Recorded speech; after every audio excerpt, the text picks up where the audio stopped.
आप देख रहे हैं देश दिन भर। नमस्कार, मैं हूं आपके साथ हिमानी नैथानी।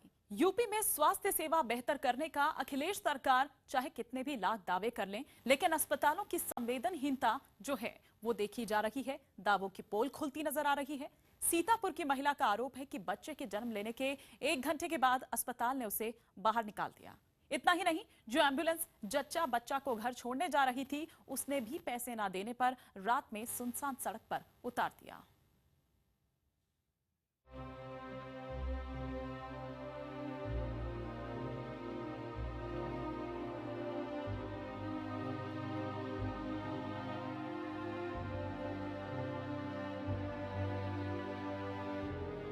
यूपी में जननी सुरक्षा योजना के तहत जन्म के बाद मां और बच्चे को घर तक एम्बुलेंस से छोड़ने की व्यवस्था है, लेकिन सीतापुर की ये तस्वीरें इस व्यवस्था और डॉक्टरों की संवेदनहीनता की पोल खोल रही हैं।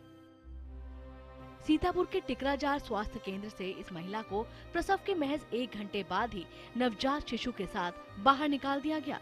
इतना ही नहीं, जिस एम्बुलेंस से महिला को उसके घर के लिए रवाना किया गया, उसने भी आधे रास्ते में 551 रुपए की मांग रख दी। गरीब महिला जब पैसे नहीं दे पाई तो ड्राइवर ने भी बेरहमी दिखाते हुए महिला को नवजात के साथ उतार दिया।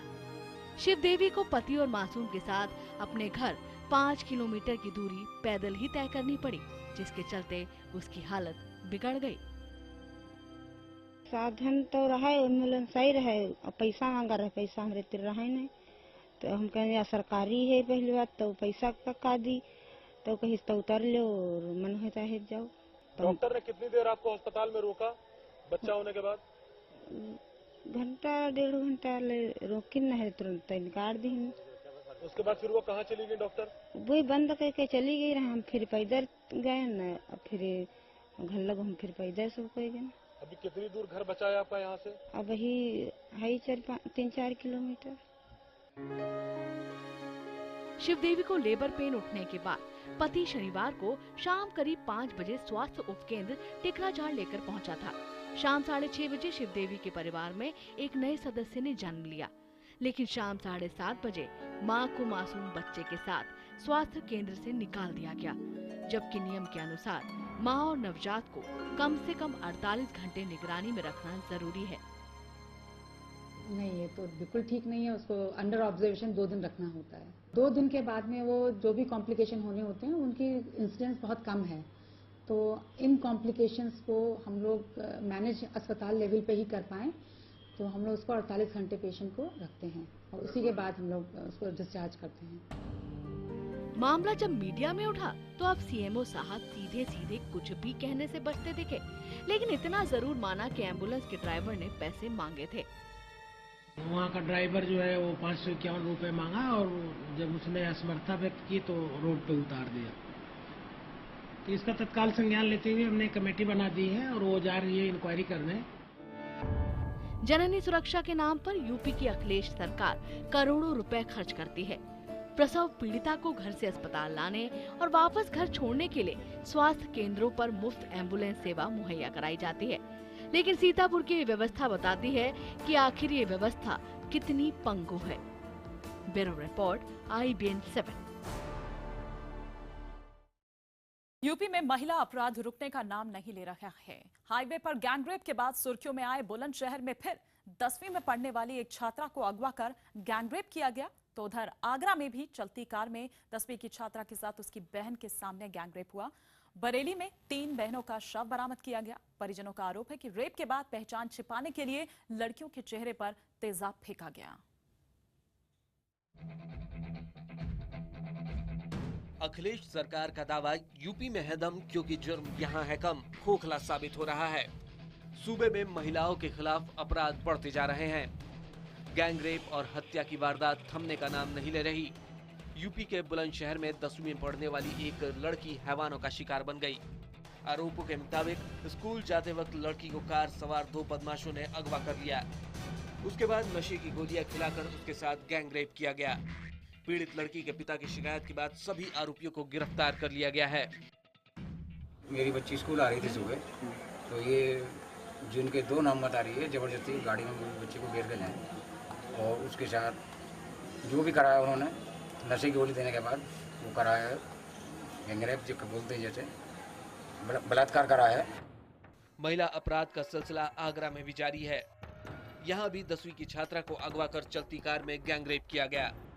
वारदात को उस वक्त अंजाम दिया गया जब लड़की अपनी 3 साल की ममेरी बहन को स्कूल से वापस घर ले जा रही थी। गैंगरेप के दौरान बहन भी कार में मौजूद थी।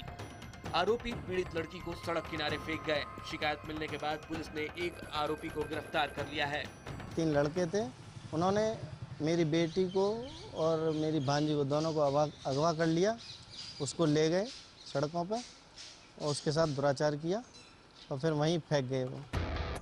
बरेली में भी एक ही परिवार की 3 बेटियों का शव भाखड़ा नदी के पास बरामद किया गया।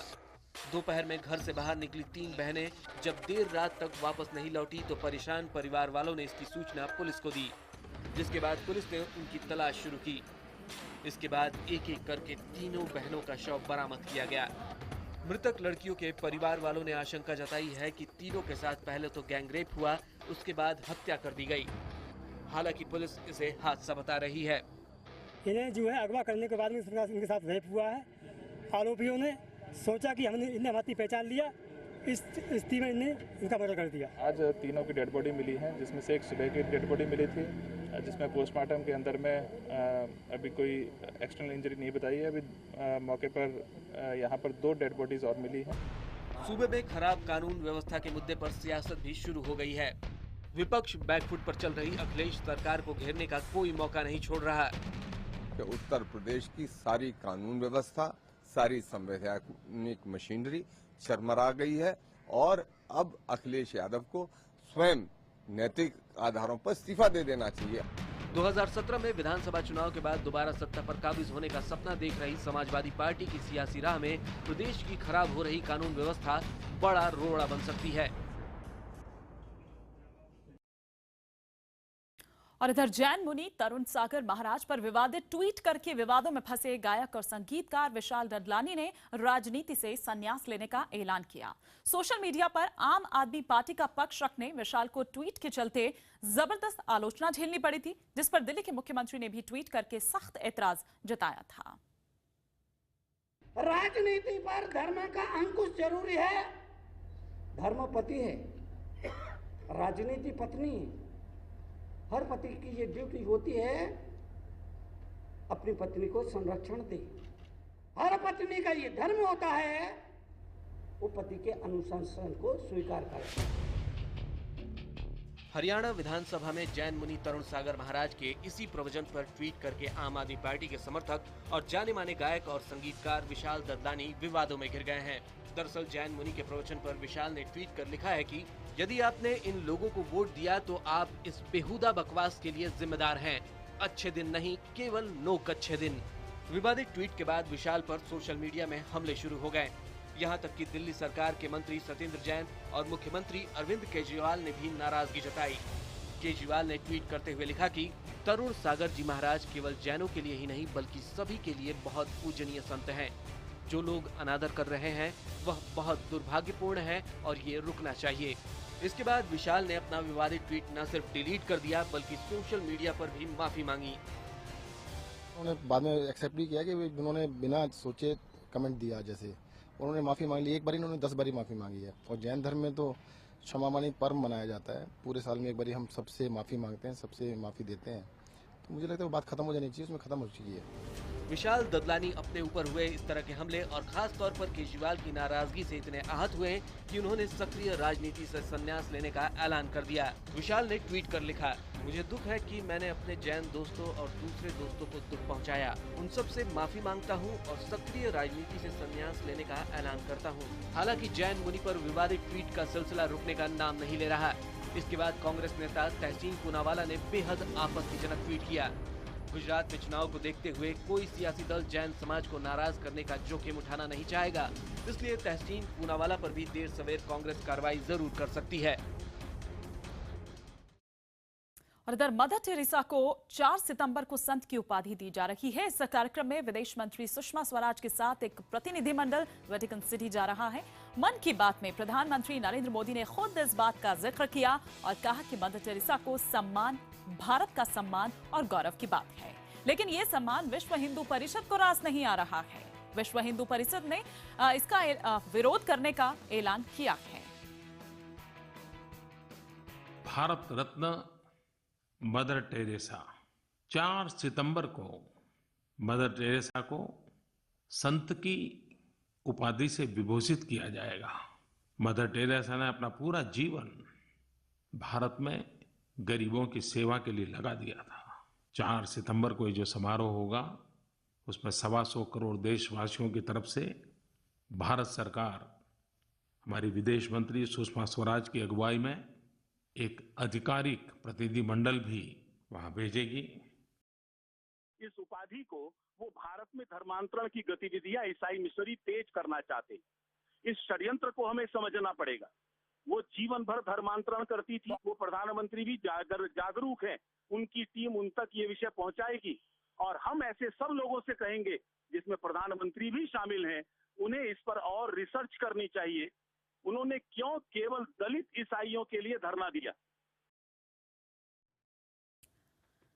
मन की बात में आज प्रधानमंत्री नरेंद्र मोदी ने जम्मू कश्मीर में हिंसा फैलाने वालों को कड़ा संदेश दिया। पीएम ने कहा कि ऐसे लोगों को जवाब देना होगा जो बच्चों को आगे कर माहौल को खराब करने की कोशिश कर रहे हैं। पीएम ने आगे ये भी कहा कि कश्मीर में अगर किसी की भी जान जाती है तो वो हमारा ही नुकसान है। किसी नौजवान की हो या किसी सुरक्षा कर्मी की हो, ये नुकसान हमारा ही है, अपनों का ही है, अपने देश का ही है। जो लोग इन छोटे छोटे बालकों को आगे करके कश्मीर में अशांति पैदा करने का प्रयास कर रहे हैं, कभी न कभी उनको इन निर्दोष बालकों को भी जवाब देना पड़ेगा।